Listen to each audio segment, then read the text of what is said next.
Donc aujourd'hui, on est avec Martin, donc Martin de l'agence Adversier, le CEO. Donc Martin a une agence simplement de Facebook Ads et de Meta Ads en général pour les e-commerce. T'as bien résumé le truc. Nous, aujourd'hui, là, dans l'agence, ce qu'on fait, c'est qu'on va faire des créatives sur tout ce qui va être Facebook Ads. On est vraiment sur toute cette gestion-là de la publicité, de la réalisation des créatives, étant donné qu'aujourd'hui, le principal levier, en fait, ne passe plus simplement par la gestion méta, mais par la réalisation des créatives, de tout ce qui va être le script, les hooks, tout ça. Et est-ce que tu peux expliquer un peu ce que j'ai pu faire avec toi et les résultats que ça t'a apporté, etc.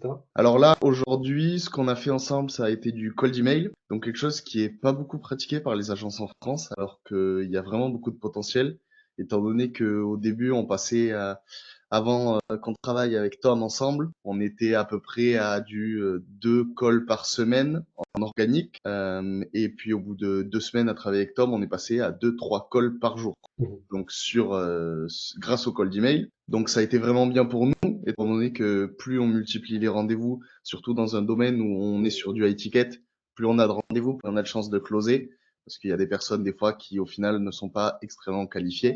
Mais en tout cas, on a de très bons avantages par rapport à ça. Par rapport à ça, est-ce que tu peux nous expliquer un peu ce que tu avais essayé par le passé pour obtenir plus de calls, comment ça avait marché, le temps et les efforts que tu devais mettre pour obtenir ces calls? Alors avant de faire l'école, on était vraiment sur la création de contenu organique, donc sur toutes les plateformes qui vont être LinkedIn, Twitter.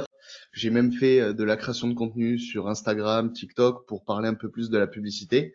Mais au final, le problème, c'est que on touche pas réellement forcément des personnes qui vont être intéressées.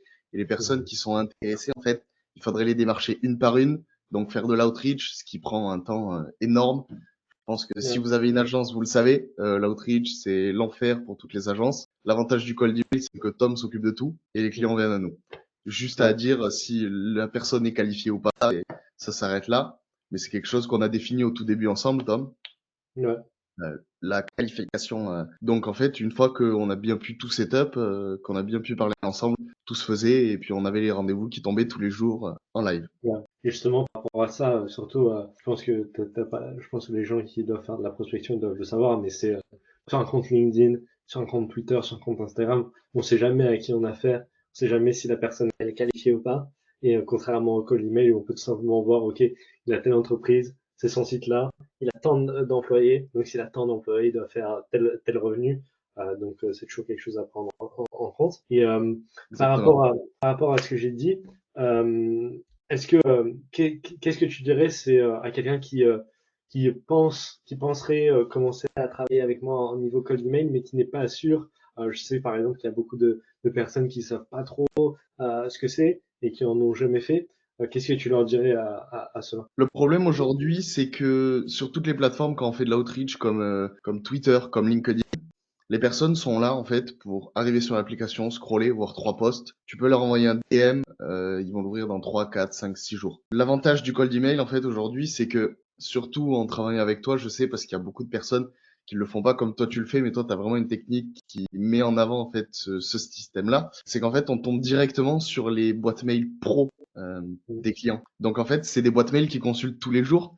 Donc notre message, il l'ouvre contrairement en fait aux tous les messages qu'on peut leur envoyer sur LinkedIn et sur Twitter.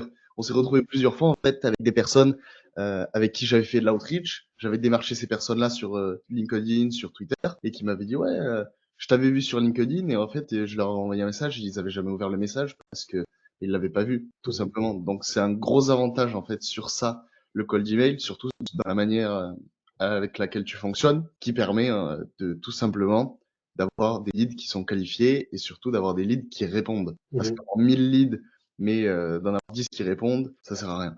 Mhm. Ouais. Surtout pour ceux parce que moi je positionne le call directement dans le calendrier des clients, etc.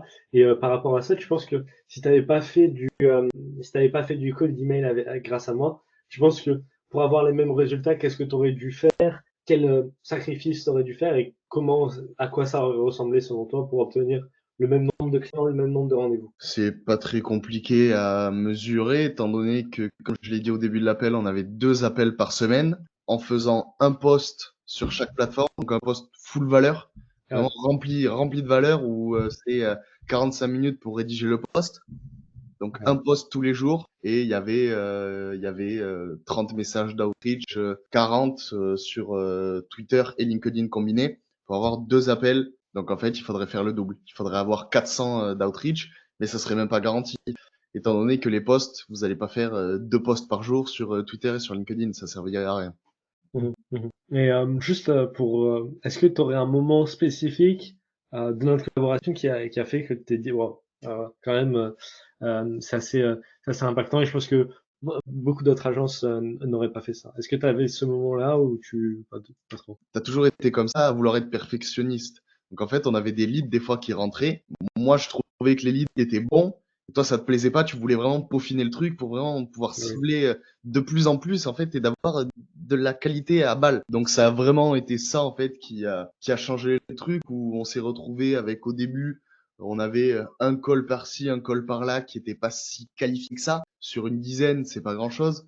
Mais au bout de 2 semaines, quoi, t'as vraiment idée sur ça et on s'est retrouvé qu'avec des calls qui étaient à 100% qualifiés. Mhm, mhm. Ok. Et donc merci Martin pour cette petite interview. Donc pour ceux qui connaissent pas Martin, il a été un peu modeste au début, mais contrairement à beaucoup d'autres chefs d'agence, par exemple, il a réussi à faire de l'e-com avec plusieurs boutiques à plus de 6 chiffres. Donc concrètement, c'est sûrement un des meilleurs qu'il peut avoir sur le marché. Si vous avez une agence, enfin si vous avez tout simplement une boutique. Si vous avez une boutique et vous regardez cette vidéo, je vous apprécie beaucoup parce que normalement, ça n'est pas adressé à vous.